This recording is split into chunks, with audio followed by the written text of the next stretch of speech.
بسم اللہ الرحمن الرحیم۔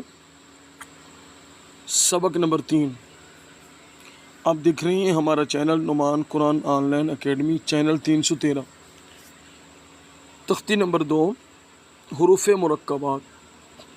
کل کے سبق میں بھی آپ نے حروف مرکبات پڑھے، آج کے سبق میں بھی حروف مرکبات ہی ہیں۔ ایک حروف کو مفرد کہتے ہیں، جب دو حروف آپس میں مل جائیں تو ان کو مرکب کہتے ہیں۔ جیسے یہ نون ہے، جب یہ مفرد، جب خا کو اس کے ساتھ ملائیں گے تو یہ مرکب بن جائیں گے۔